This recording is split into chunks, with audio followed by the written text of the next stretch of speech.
वैशाली जिले के जंदाहा प्रखंड में स्थित बड़ैला झील में प्रवासी पक्षियों का जमकर शिकार किया जा रहा है। जल जीवन हरियाली अभियान चलाने वाली सरकार के राज में एक ऐतिहासिक झील अपनी बेबसी पर आंसू बहा रही है। अपने खोते हुए अस्तित्व को बचाने को लेकर बेबस निगाहों से देख रही है। कहते हैं किसी क्षेत्र विशेष में परिस्थितियां प्रतिकूल होने लगती है तो उस क्षेत्र से जीव जंतु मुंह मोड़ने लगते हैं। ऐसा ही कुछ हो रहा है वैशाली जिले के बड़ैला झील क्षेत्र में। आपको बता दें यह झील 474 एकड़ में फैली हुई है। झील में हर तरफ नरकट घास का झुरमुट है। नरकट घास के कारण जलीय जीव संकट में है। झील की सुंदरता पर ग्रहण लग गया है। कभी इस झील को देखने के लिए हजारों की संख्या में पर्यटक आते थे, लेकिन आज यहाँ सन्नाटा पसरा हुआ है। आपको बता दें यह झील प्रवासी पक्षियों का बसेरा है। विदेशों से प्रवासी पक्षी यहाँ आते हैं।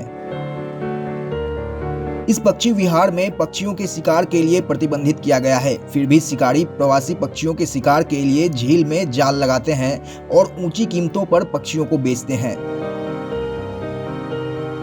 प्रवासी पक्षियों का शिकार झील क्षेत्र में पानी की कमी और स्थानीय स्तर पर देसरिया धान के उत्पादन में भारी कमी ऐसे कारण बन रहे हैं, जिसके चलते प्रवासी पक्षियों ने बड़ैला झील से मुंह मोड़ना शुरू कर दिया है। अक्टूबर के पहले सप्ताह से ही बड़ैला में साइबेरिया और यूरोप से विभिन्न प्रकार के पक्षी आने लगते थे।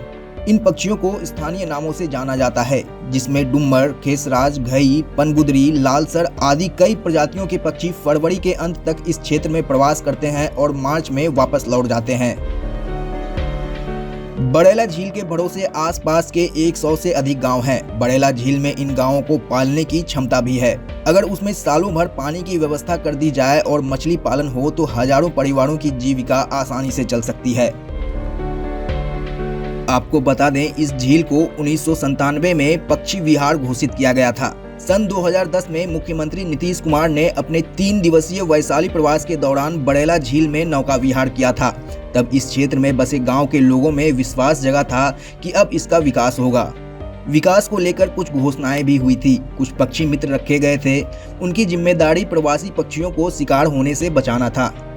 तय हुआ था कि झील क्षेत्र में आने वाली सरकारी और गैर सरकारी जमीन की फरमाइश कराकर इसे मुकम्मल विकास की योजना बनाई जाए।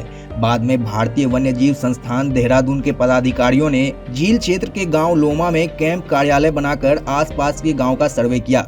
फिर कुछ आशा जगी कि कुछ काम होगा। सर्वे रिपोर्ट में यह भी निर्धारित किया गया था कि बड़ैला झील के विकास में क्षेत्र के आसपास रहने वालों को भी भागीदार बनाया जाए। गांव में जन जागरूकता अभियान चलाया गया कि प्रवासी पक्षियों का शिकार वर्जित है।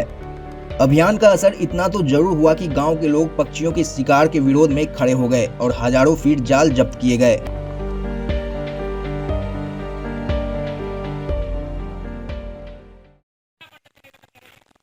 इस बड़ैला झील के बारे में कुछ जानकारी दीजिए। बड़ैला झील यहाँ जो है सो पक्षी उक्षी आती है जाती है और झील है, इसी कारण से इसका नाम जो है सो बड़ैला झील फेमस हो गया। यहाँ जो है सो काफ़ी पक्षी पहले आती थी, अब तो यहाँ जो है सो शिकारी लोग इनको मार मार के खाने लगे और सरकार को इस पर जो है सो थोड़ा सा भी ध्यान नहीं है। ये कितने वहीं इस झील को लेकर एक पौराणिक मान्यता भी है। मान्यता यह है कि भगवान श्री राम जनकपुर जाने के दौरान इस जगह की प्राकृतिक सुंदरता को देखकर कुछ देर के लिए यहाँ रुक गए थे। कहा जाता है कि भगवान राम का स्वागत करते हुए लोगों ने कहा था वर अइला, यानी वर आए हैं, इसलिए इसे बड़ैला कहते हैं।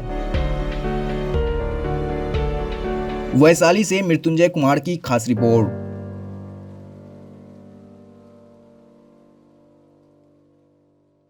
जानना चाहेंगे बड़ैला शब्द की उत्पत्ति और बड़ैला शब्द का इतिहास क्या है? बड़ैला शब्द का इतिहास है यही, जो जब आए थे राजा रामचंद्र जी यहाँ पर, तो यहाँ पर आए थे रामचंद्र जी, तो गए थे वहाँ राजा जनकपुर गए, वहाँ पर शादी हुआ। उसके बाद जब वहाँ से बरियाती लाने के लिए दूत भेजे वहाँ पर अयोध्या से आए बड़ैला यहाँ पर को दूत गया जनकपुर कहने गए राजा जनक जी को जे आ गए बर अयलन, तो बर अयलन तो वही साल सो बरैला इसका नाम पड़ा, यानी वर आइला वरैला। बरैला। आ जब वहाँ से शादी हो करके आ